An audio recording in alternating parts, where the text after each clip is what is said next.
ये एपिसोड भी स्टार्ट होता है बिल्कुल उसी सीन से जहाँ पर लुओ फैंग बबाता से पूछता है, बबाता क्या मैं अपनी ह्यूमन बॉडी रिस्टोर कर पाऊंगा? जिस पर बबाता उसे कहती है, घबराओ नहीं, पहले हमें इस गोल्डन हॉर्न बहमूद मॉन्स्टर की बॉडी को कंट्रोल करना सीखना है, उसके बाद ही हम उसके बारे में सोचेंगे। और वैसे भी तुम्हें उसके बारे में ज्यादा फिक्र नहीं करनी चाहिए, तुम्हें तो ये सोचकर खुश होना चाहिए कि कम से कम तुम जिंदा तो हो। बबाता की इस बात पर फैंग हाँ में सर हिलाता है। तभी अचानक से फैंग के सर में दर्द होने लगता है और उसका सर वहाँ पर घूमने लगता है। यहाँ पर फैंग की मेमोरीज के साथ उस गोल्डन हॉर्न बहमूद की मेमोरीज मर्ज हो रही होती हैं, जिसकी वजह से फैंग को इतना ज्यादा सर दर्द होने लगता है। वो कहता है, बबाता मेरा सर बहुत बुरी तरह से दर्द हो रहा है, मानो कि जैसे ही अभी फट जाएगा। ये कहते हुए हम देखते हैं कि फैंग उस गोल्डन हॉर्न बहमूद की मेमोरीज में खो जाता है। यहाँ पर हम उस गोल्डन हॉर्न बहमूद की मेमोरीज को अपनी आंखों के सामने देख सकते हैं, जिसमें हम देखते हैं कि उसने बहुत सारे प्लैनेट्स को डिस्ट्रॉय किया होता है। उसी के साथ साथ उसने बहुत सारी गैलेक्सीज में ट्रेवल भी किया होता है। फैंग उन्हें देखकर कहता है कि यहाँ पर तो बहुत सारी मेमोरीज हैं, मानो कि जैसे इस गोल्डन हॉर्न बहमूद ने कई हजार सालों की जिंदगी गुजारी हो।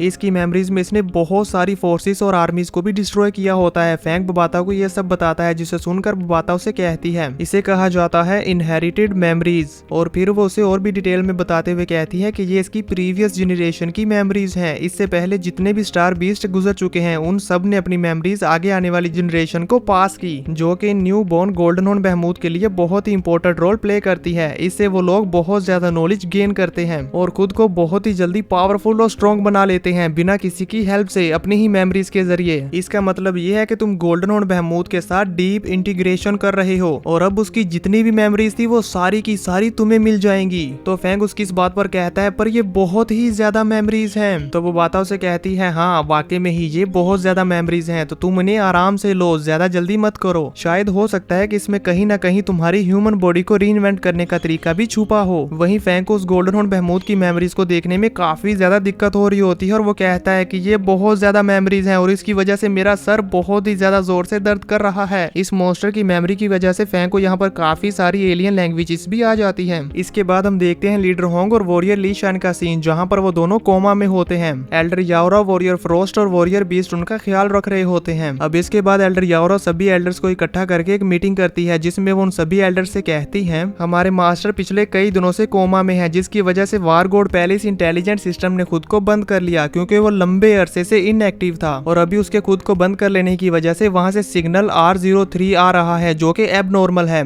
इसी वजह से हम वार गॉड पैलेस में इंटर नहीं हो पा रहे। तो इस प्रॉब्लम का सलूशन निकालते हुए एल्डर एटकिन ने हमें एक न्यू विचुअल स्पेस बनाने का मशवरा दिया है और फिर हमें वार गॉड पैलेस में इंटर होने से पहले अपनी अथॉरिटी से होकर गुजरना होगा। एल्डर याओरा की ये बात सुनकर वॉरियर बीस्ट गुस्सा करते हुए कहते हैं कि वार गॉड पैलेस में पहले इस तरह के रेगुलेशंस नहीं थे, आखिर ये हो क्या रहा है? तो वॉरियर फ्रोस्ट उन्हें अपने रिस्ट डिवाइस से देकर बताते हैं। बीस्ट वेव के चले जाने के बाद एटकिन ने हर बेस सिटी के सिक्योरिटी गार्ड्स को सैलरी दी। जब सिचुएशन अनस्टेबल थी तो उसने अपने सोल्जर्स को यूज करते हुए आम लोगों के एसेट्स उनसे छीन लिए और फिर मिलिट्री मेंबर्स को भी धमकाकर उनसे सारा कीमती सामान ले लिया, ये बोलकर कि उन्हें यह सारा सामान मॉन्स्टर्स के अगेंस्ट मटीरियल बनाने के लिए चाहिए। और मिलिट्री जो गोल्डन हॉर्न बहमूद की डेड बॉडी को ढूंढ रही थी उसे भी मुख्तलिफ तरीकों से रोका गया। उसके ये काम ही उसके एम्बिशंस को देखने के लिए काफी है और मुझे लगता है कि हमें इसे रोकना चाहिए, क्योंकि ये फ्यूचर में हमारे लिए बड़ी दिक्कत बन सकता है। और फिर वो उनके आसपास के लोगों के बारे में बताने लगते हैं। यान हाई, इसने ग्रेट निर्वाणा पीरियड के दौरान में काफी सारे सिविलियंस को मारा था, जिसे आखिरकार एल्डर जिया ने सजा देते हुए उसे जिया सिटी से बाहर निकाल दिया था।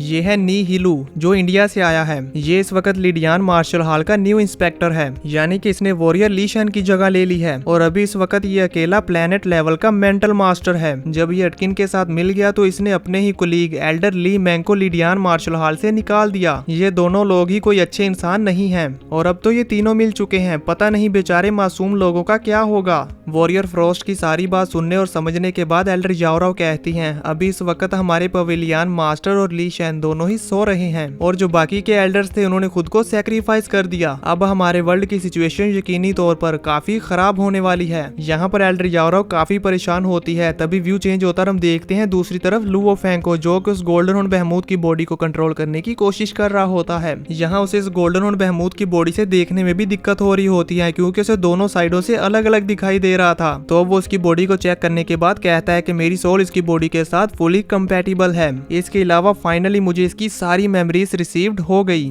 तब बाता उसे कहती है लुओ फैंग मुझे बताओ कि तुम्हें इसकी मेमोरी में से क्या क्या नॉलेज मिली है, क्या इसकी मेमोरी में तुम्हें रिकवर करने का कोई क्लू है या नहीं। जिस पर फैंग उसे इसकी मेमोरीज को चेक करते हुए बताता है कि इस गोल्डन और बहमूद की इन्फॉर्मेशन के अकॉर्डिंग इस यूनिवर्स में सिर्फ 12 हाईएस्ट लेवल के स्टार बीस्ट हैं जो कि अपनी मेमोरीज को इनहेरिटेंस के तौर पर दे सकते हैं। इन 12 रेसिस में ये गोल्डन और बहमूद भी शामिल है। जब ये मॉन्स्टर अपने एग से निकला था तो इसने अपने एग के शेल को खा लिया और फिर उसे खाने के बाद इसे सिर्फ 1 साल लगा और 1 साल में ये स्टार ट्रैवलर लेवल टायर 1 पर पहुंच गया। इस गोल्डन और बहमूद की ये इन्फॉर्मेशन जानकर बुबाता खुश हो जाती है और फैंग के सामने आते हुए कहती है कि इसका मतलब कि तुमने इस गोल्डन और बहमूद बच्चे की बॉडी पर कब्जा किया है और ये बच्चा अभी सिर्फ 1 साल का है। तो इस हिसाब से देखा जाए तो इस गोल्डन और बहमूद की एवोल्यूशन स्पीड काफी तेज है। और फिर इसके बाद फैंग उसकी मेमोरी में से एलियन लैंग्वेज को पढ़ते हुए बुबाता को और भी नॉलेज बताता है और कहता है इन मॉन्स्टर्स को स्टार ट्रैवलर लेवल टायर 1 से यूनिवर्स लेवल टायर 1 तक पहुंचने में 100 साल लगते हैं और यूनिवर्स लेवल टायर 1 से डोमेन मास्टर लेवल टायर 1 तक पहुंचने में 1000 साल लगते हैं, जिसके बाद डोमेन मास्टर लेवल 1 से वर्ल्ड मास्टर लेवल 1 तक पहुंचने में 10,000 साल लगते हैं। और फिर वो अपनी बॉडी के साथ इन गोल्डन और बहमूद की एवोल्यूशन स्पीड का अंदाजा लगाते हुए कहता है कि अगर मैं अपनी ह्यूमन बॉडी की एवोल्यूशन को इनके साथ कंपेयर करूं तो मुझे स्टेलर एवोल्यूशन से वर्ल्ड मास्टर बनने में अप्रोक्सीमेटली 11,100 साल लगेंगे। फैंग की ये बात सुनकर बुबाता सोचते हुए कहती है तो इसका मतलब मैंने तुम्हारे लिए जो ट्रेनिंग प्लान बनाया था उसे पूरा करने के लिए अब हमें 100,000 साल लगेंगे। ये कहते हुए बुबाता बहुत खुश हो जाती है और कहती है वाकई में ही हम बहुत लकी हैं जो कि ये गोल्डन और बहमूद की बॉडी हमारे लिए आसमान से गिरी। इसी खुशी के साथ वो फैंग के पास आ जाती है और कहती है मुझे बताओ कि इसकी नॉलेज में और क्या क्या है जो हमारे लिए यूजफुल हो सकता है। जरूर इसके अंदर बहुत सारे कल्टीवेशंस के मेथड होंगे, क्यों मैंने सही कहा ना। फैंग उसे उसकी मेमोरीज को चेक करते हुए बताता है यहाँ पर 18 स्पेशल सीक्रेट टेक्निक्स हैं जिसे सिर्फ गोल्डन और बहमूद ही मास्टर कर सकता है और 3,199 कॉमन सीक्रेट टेक्निक्स हैं। ये सारा डाटा मैं तुम्हें सेंड कर दूंगा, तुम इसे फिल्टर करने में मेरी हेल्प करना और मुझे उस कल्टीवेशन मेथड को चूज करके देना जो मेरे लिए सूटेबल हो। साथ ही साथ ये भी देखना कि इसमें कौन सी चीज है जो मेरी ह्यूमन बॉडी को रिस्टोर करने में हमारी हेल्प कर सकती है। ये कहते हुए हम देखते हैं कि फैंग वहां पर अपनी बॉडी की एनर्जी को इकट्ठा करने लगता है जिसकी वजह से उसकी सारी बॉडी चमकने लगती है और उसके अंदर से गोल्डन ओरा निकलने लगता है। इसी के साथ व्यू चेंज होता है, हम देखते हैं HR अलायंस की चेयरमैन को जो कि एल्डर फियोना के साथ बात कर रही होती है, जहाँ पर एल्डर फियोना उन्हें बताती है मुझे यकीन नहीं हो रहा पार्लियामेंट ने तुम्हें फायर कर दिया है और वो तुम्हें तुम्हारी पोस्ट से हटा रहे हैं। ये सब उस अटकिन के HR अलायंस के चेयरमैन बनने की वजह से हो रहा है। ये सब एल्डर फियोना काफी गुस्से में बोल रही होती हैं और वो कहती हैं कि हमें पार्लियामेंट की रिपोर्ट करनी चाहिए, जिस पर पुरानी चेयरमैन एल्डर फियोना से कहती हैं कि अब ये प्रॉब्लम पहले से ही आ चुकी है, अब ये एरा 3 रूलर्स के हाथों में है जिन्हें अटकिन कंट्रोल कर रहा है। और फिर वो एल्डर फियोना को नसीहत करते हुए कहती हैं फियोना तुम्हें इस तरह के सेंसिटिव टाइम में और भी ज्यादा हम्बल रहना पड़ेगा। अब इससे पहले कि वो अपनी बात को कंप्लीट कर पाती तभी वहाँ पर वो तीनों लोग आ जाते हैं। उनको आया हुआ देखकर चेयरमैन खुद ही अपनी सीट को छोड़कर रूम से बाहर जाने लगती है और फिर उनके चले जाने के बाद अटकिन बड़े ही मजे के साथ अपना सिंगार पीते हुए वहाँ चेयरमैन की सीट पे बैठ जाता है। अब यहाँ पर इस वर्ल्ड के ऊपर इन तीनों लोगों का कंट्रोल है जब तक कि लीडर होंग और वॉरियर ली शैन होश में नहीं आ जाते और ये तीनों के तीनों लोग ही बहुत ज्यादा इवल हैं। इसके बाद हम देखते हैं लुओ फैंग और बुबाता को, जहाँ पर बुबाता ने लुओ फैंग से वो सारी की सारी सीक्रेट टेक्निक्स ले ली होती हैं और उनकी इन्फॉर्मेशन देखते हुए वो कहती है supreme heaven and earth special secret technique और absolute space with the general secret technique. Luo Fang ये तुम्हारे लिए बेस्ट रहेगी और ये तुम पर सूट भी कर रही है। एब्सोल्यूट स्पेस टेक्निक तुम्हारी पावर और स्पीड को बढ़ाती है, इसे यूज करने से तुम्हारी स्ट्रेंथ काफी ज्यादा बढ़ जाएगी। और जो supreme heaven and earth technique है इसके अंदर 18 स्पेशल टेक्निक्स हैं। Stronger, body shape change, strength increase, 3x, 9x, 10,000x।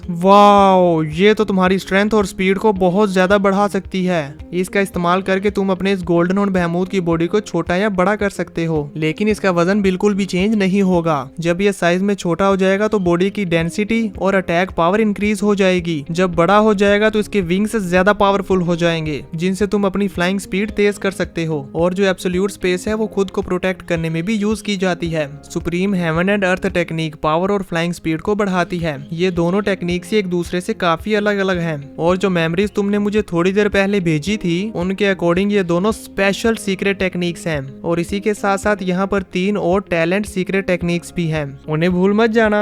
बबाता की ये बात सुनकर फैंग हैरान हो जाता है और फिर अपनी मेमोरी में वो 3 टैलेंट सीक्रेट टेक्निक्स देखने लगता है। थोड़ी देर तक ढूंढने के बाद फैंग को वो तीनों सीक्रेट टेक्निक्स मिल जाती हैं, जिनमें पहली होती है स्वेलो, दूसरी होती है स्ट्रेंथनिंग और तीसरी होती है क्लोन। जिसे देखकर फैंग हैरान हो जाता है और कहता है कि इसका मतलब यहाँ पर और भी सीक्रेट टेक्निक है। और फिर फैंग बबाता को उन तीनों टेक्निक्स के बेनिफिट्स बताता है। जो स्वेल्विंग टेक्निक है ये इस गोल्डन हॉर्न बहमूत ने मिलिट्री बेसिस को निगलने के लिए यूज की थी, और जो स्ट्रेंथन टेक्निक है ये इस गोल्डन हॉर्न बहमूत ने हमारी B6 लेजर कैनन का सामना करने के लिए यूज की थी जब ये सीरियसली इंजर्ड हो गया था। और फिर जब ये सीरियसली इंजर्ड हो गया तो इसने अपनी अटैकिंग स्पीड को बढ़ाने के लिए थर्ड टेक्निक को यूज किया। अगर देखा जाए तो ये सभी की सभी टेक्निक्स ही बहुत ज्यादा यूजफुल है। जिस पर वो बाता उसे कहती है तुमने बिल्कुल सही कहा, समझ रहे हो। तो अब ये सारी इन्फॉर्मेशन जान लेने के बाद फैंग को पता चल जाता है कि मैं क्लोन टेक्निक को यूज करते हुए अपनी ह्यूमन बॉडी को दोबारा से बना सकता हूँ। जिस पर फैंग बबाता को अपनी बॉडी का क्लोन बनाने के लिए कहता है, जिस पर बबाता उसे एक सलाह देती है और कहती है मेरे हिसाब से तुम्हें किसी high blood line cosmos race को चूज करना चाहिए अपना फर्स्ट क्लोन बनाने के लिए। जिस पर फैंग उसे कहता है नहीं, मेरी पहली बॉडी अर्थ की ह्यूमन बॉडी है, इसलिए मैं अपनी उसी बॉडी का क्लोन बनाऊंगा। जिस पर बबाता निराश होते हुए कहती है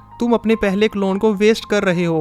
पर फैंग उसकी बात पर ध्यान नहीं देता और वो वहां पर पड़ी अपनी डेड बॉडी को इस गोल्डन हॉर्न बहमूत की स्वेल्विंग एबिलिटी को यूज करते हुए इसके इनर वर्ल्ड में निगल लेता है। उस गोल्डन हॉर्न बहमूत के इनर वर्ल्ड में फैंग की डेड बॉडी जाने के बाद हम देखते हैं कि फैंग उस क्लोनिक टेक्निक को शुरू कर देता है, जिस टेक्निक की वजह से फैंग की बॉडी वहां से पूरी तरह से गायब हो जाती है और उसे दोबारा से एक नया बर्थ मिलने लगता है। फैंग की बॉडी वहां पर एक एग में ट्रांसफॉर्म हो जाती है और अब इस गोल्डन एग में से लू और फैंग की एक बिल्कुल न्यू बॉडी निकलेगी जो कि पहले वाली बॉडी से भी ज्यादा स्ट्रॉन्ग होगी। क्लोनिंग टेक्निक को सही तरह से करने के लिए बबाता भी वहां पर फैंग की हेल्प करने आ जाती है। अब देखेंगे नेक्स्ट एपिसोड में कि क्या लुओ फैंग अपनी ह्यूमन बॉडी का क्लोन अच्छे से बना पाएगा। आप सब दोस्तों को क्या लगता है मुझे नीचे कमेंट में जरूर बताना।